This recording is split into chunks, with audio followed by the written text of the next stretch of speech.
আমার প্রাক্তন একটা জানোয়ার, আমার প্রাক্তন একটা অমানুষের বাচ্চা। ছোট পর্দার জনপ্রিয় অভিনেত্রী অহনা রহমান বহু সাক্ষাৎকারে নিজের প্রেম জীবন নিয়ে নানা তিক্ত অভিজ্ঞতা শেয়ার করেছেন তিনি। সম্প্রতি নিজের সাবেকের সম্পর্কে বলতে গিয়ে অহনা বলেছিলেন, আমার সাবেক একটা ভয়ঙ্কর লেভেলের অমানুষ। ওকে দেখার পর অন্য মানুষের উপর থেকে আমার বিশ্বাস উঠে গেছে। আমার প্রাক্তন একটা জানোয়ার, আমার প্রাক্তন একটা অমানুষের বাচ্চা, একটা অমানুষ, ও একটা ভয়ঙ্কর লেভেলের অমানুষ। ওকে দেখার পরে আমার অন্য পুরুষ মানুষের উপর থেকে বিশ্বাস উঠে গেছে। এই সাক্ষাৎকারের ভিডিওটি সামাজিক মাধ্যমে ভাইরাল হলে সেই পোস্টের মন্তব্যে অভিনেত্রীর সহকর্মী শামীম হাসান সরকারের কথা উল্লেখ করেন অনেকেই। সেখানে অভিনেতা জানান, তিনি সেই ব্যক্তি নন।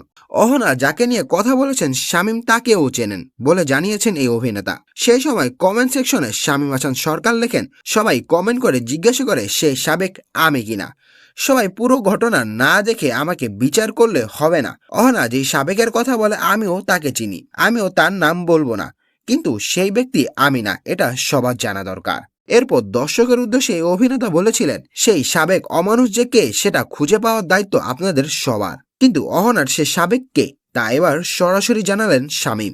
সম্প্রতি এক সংবাদ সম্মেলন অহনার সেই মন্তব্য নিয়ে অভিনেতা বলেন, সকালে অহনার ইন্টারভিউর ক্লিপ কেটে দিয়ে সাবেক একটা অমানুষ এসব ট্যাগ আমাকে বিয়ের পরও ইনবক্সে পেতে হয়েছে, এটা আমার জন্য খুবই কষ্টদায়ক। সেই সাবেকের পরিচয় জানিয়ে শামীম বলেন, অহনা তো নামটা বলতে পারেনি, আমি বলে দিচ্ছি, ওটা মেহেদী হাসান হৃদয়, বরবাদ সিনেমার ডিরেক্টর।